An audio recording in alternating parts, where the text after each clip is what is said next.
part of it also, of the care. And in this, how do you address the challenges of accessibility, one that you're trying to solve, but also the affordability in tier 2 and 3 areas? Good afternoon, everybody. I just like to thank Dr. Saujanya and the entire team for providing me this opportunity. So adding on to both the senior doctors here, my experience with Kangaroo Care, we started in Bangalore and it went on well. We had a kind of competition from other corporate sectors as a women and children hospital. Then we went to tier 2 cities like Mysore, and there we could find some kind of local, cultural difference when compared to Bangalore. So we got adapted to the local culture with respect to the practices, with respect to the price, affordability, and acceptance. So it took 2 years for them to accept, and slowly we got better. And that made me to think that, okay, in tier 3 cities there is a vacuum.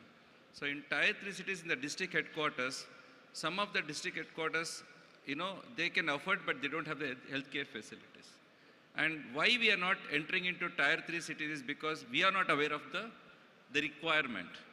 The environment. Yeah, see, there's a place called Ramnagaram where I come from. That's my native. It's a district place, very politically hotbed. It's about 35 kilometers and it's easy, 45 minutes to drive, but there is no good healthcare facilities. Everybody comes to Bangalore. But people can afford, quite rich because of the lands. So we took over a campus and we started, 8 months back. And there was a vacuum, health vacuum, and need was there. And the doctors' availability is also available because they can travel from Bangalore. That's a very key factor for us. We get buildings, people can afford, but the HR, especially the doctors, specialized doctors, it's a problem. That's one of the reasons that we can't go to the tier 3 cities, for all the tier 3 cities. Giving all the infrastructure, keeping the price affordable, helped us to have a operational break even in 8 months. Great. So people did not expect us that we will do good. And we have to change over the entire hospital. The infrastructure has to be changed, the look has to be changed, the feel has to be changed, but the prices has to be kept affordable for the local crowd. That made us to establish, and now we are thinking about other tier 3 cities. So adding on to Sir's question, that disruption in healthcare, this is one disruption. True. Disrupting the monotonous approach of the doctors and the corporate sectors being in tier 1 cities, looking at your P&L revenue, then scaling up, getting investors. This is a different way where you give service, make name, make brand, and help the people, and also sustain and make a big brand later. That's my understanding. Shekar, coming to the point, how easy was it to replicate your operational practices between the tier 1 to 2 cities that you were moving? I think there is a challenge in tier 2 and tier 3. It starts right from the doctors, patients, and the concept understanding, and the staff.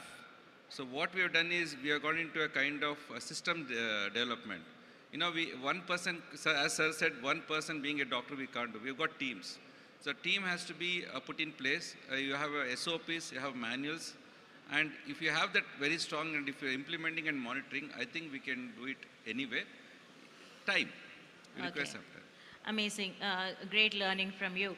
Sir, the next thing, let's move on into let's address the elephant in the room being, how comfortable are people with investing into healthcare in India?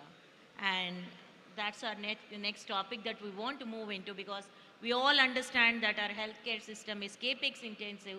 It needs more amount of investments that for us to expand more. Even the disruptive strategies will play only with investments. So coming to that, sir, what do you think are the primary factors influencing investment decisions in the Indian hospital sector or medical services sector, to be precise, and how do they impact the potential returns on investment? Over to you, sir. Paparao, sir. Okay.